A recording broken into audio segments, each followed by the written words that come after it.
Bless up, God family. It is day 13 of Just Juice July. Feeling electric, even when my dreads are standing up, the antennas is popping. So, yeah, feeling great. Skin looking great. I'm just really, really allowing the magic to just pour into me. And as I said yesterday, I started this comedic yoga course, and I did have a moment today where I felt this dizziness, and I just realized I wasn't breathing. So I want to talk about a few things today. I want to talk about source, right? So let's talk about source of energy real quick. So when we're deriving all of our energy, a lot of it definitely does come from food and what we drink. And speaking of that, let me show y'all what I got. So I got this green juice. Since you're here with me right now, I'll share this recipe. Actually, I'll share it after the video. How about that? I'll share it after the source talk. But anyway, we're going to talk about source real quick. Sources of energy, right? What's the main one? I'm sure many of you already know this answer, but it's the sun. Ra, right? It's that beautiful ball of light that illuminates on this planet that we need. We get vitamin D from, one of our only sources, or I should say our main source of vitamin D, right? We could get it from different things like different plants, mushrooms, etc. And then we need breath. We definitely need breath. They're hand in hand, because if you're not breathing, well, you're not living. And we also need to be able to conduct energy in our body. Now, our digestive system is something that takes the most energy out of every bodily function that we have. So no weight, no amount of running, no beating of the heart can measure the amount of energy that digestion takes. And so when all that energy is focused on digestion, then it takes away energy from other things like thinking effectively. And that's why when people drink, or I should say when they eat, right, they usually tend to eat, and if they overeat, they get something that we call the itis. And itis is just another name to say that there is some sort of dis-ease or discomfort inside of your body in that area. So, for example, colitis is itis of the colon, so a sickness in the colon, dis-ease of the colon. We have all types of different things that we can plug in there, right? And so, not to get too deep on the itis thing, it's more so about the energetic vibes in terms of us being able to really measure how we are taking in energy daily and what kind of energy is the right kind of energy. And I just want to break something down real quick, because I think it's important to note that a lot of the energy that we take in, whether it be through the entertainment, the news, religion, music, whatever it may be, even people in our lives, it might not necessarily be the appropriate energy for us to manifest and to make sure that we are in alignment with our purpose that the Most High has intended for us. And I feel like a lot of times we put energy into the wrong things because there's fear involved. Fear involved in terms of there might be a peer pressure and you don't want to do something that might upset somebody else. It's almost like you feel put in a corner where you have to do something because this is what's going to appease most people. And to be honest with you, I've never been that type of person. Well, there's been times. There are times. I don't feel like I carry that consistently. And there are always big moments where I have a revelation. And I had one recently that I had to realize how certain situations were not necessarily conducive to what I needed and what I wanted in my life. And to be able to say, all right, let me make sure that I'm taking care of myself first and foremost, because I cannot be good for other people if I'm not taking care of myself. And I just refuse to show up in a fake manner. So I want to get into this idea of fear. And let's start with fear of the ultimate source, right? the source, as many say, or the Most High, God, the Creator. So, a lot of religions teach us to fear God, specifically the Abrahamic religions. And my thing is that if we fear God, if we're in fear of God, wouldn't that pretty much put us in fear of life, in fear of living? That means every choice, every decision we make is a decision based and rooted in fear as opposed to love.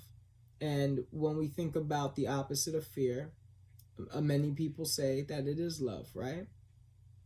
So, yes, bravery is something that's in that too. But love and fear operate on two separate frequencies, two completely opposite frequencies, opposing frequencies, different planes, that there's no coexistence. So how could you love God if you fear God? So I never got the idea of the concept that we were supposed to be in fear of God, because God gave us these minds, this power, this dominion for us to make these decisions that we make. And it's man who teaches us to fear God. It's not God who teaches us to fear God. God didn't write the Bible, man wrote the Bible, just like all of the other brilliant texts. But at the same time, you are God when you are operating out of love. I feel like we are operating more so in our human aspects when we're operating out of fear. But love, God, that's that force of creation. That's that force of execution in terms of getting things done, in terms of making things happen, manifesting your purpose. The universe's purpose was to expand and to continuously create, and also to really experience life in so many different ways. And we are one of the universe's greatest inventions. So we're able to not only continue that expansion in many ways, but we're also able to do the opposite, which is to almost contract into these ideas that this reality or these paradigms morph us into at times, because there's people who gain to see others fail. And really it's not a gain at all, because the most rewarding and the most enriching thing is to empower and to enrich somebody else's life. So when people talk about fearing this and fearing that and fearing God, when you're operating out of fear, it's so hard for you to even connect with God. It's so hard for you even to connect with Spirit, because you're so connected to the fear. You're so connected to the idea of disappointment and shame that comes with that, the guilt that comes with that. So I don't necessarily like to base my relationships, any relationship I have, in fear. And anybody who is trying to push fear in your relationship, whether it be a parent to a child, or whether it be a sibling to a younger sibling, no matter where you are pushing this fear, it's always going to be rooted in catastrophe. There's always going to be that underlying idea that is going to permeate the way that that person is going to be able to relate to you from then on. Because what happens when that fear is gone, when that fear is broken, if that bondage does become broken, then it's almost like a dog off the leash that you've been abusing all its life. So we must be very careful with this idea of fear, and make sure that love is really the rudimentary and the rooted focus in terms of how we conduct our relationships, not only with other people and places, but life and spirit and the Most High, the divine, and self. If you are operating out of fear with yourself and the decisions or indecisions that you make, then it's going to prevent you from really following your purpose, from really being in tune with your light and allowing it to illuminate. So, going back to sources of energy, another source of energy is love. Another source of energy is confidence and that belief in self, that love for self. And once you have that, there's so many things that fall off the back burner. Something that helped me to start loving myself on a deeper level is fasting, because once I began these fasts, whether it be dry or juice, when I start to juice fast, then I'm able to really release so many things and focus on the discipline aspects and focus on the things that are really going to align me to where I want to be. Because when I don't have that time to eat, it's like, what am I going to do, right? And of course, the juicing does take some time, but I'm doing things that are very productive. And I'm thinking constantly about my health in that moment. I'm thinking constantly about my love for self in these moments, because that's literally the focal point, the goal. And I think that a lot of the toxic foods that we take in, it really distracts us from our God self, our spirit self, that love. Because we got to take into consideration when we're eating certain foods, when people in general are eating certain foods, is it a food of love or is it a food of fear? I like to think that fruits that grow on these trees, the vegetables that grow out of the earth, and the seeds and the nuts that provide different nourishments and these amino acids, that they were created by the Creator out of love. Now, when we go and we slaughter these animals are not in a state of love. When they're being slaughtered, they're in a state of fear. They're in a state of complete shock and chaos and turmoil. And then we take that and then season it up and do whatever we do, and the blood is still translating one way or another, whether you see it or not. And we fire up the skin and get it inflamed, just like if you were to burn your finger and you see that roasting or cooking, as y'all would say, and the pus builds up. So people are eating fear. They're eating the pus-filled, fear-filled, bloody carcass of an animal. And that wasn't the design for the animal. So I definitely do think that we are genius, that we have so many different resources at our disposal.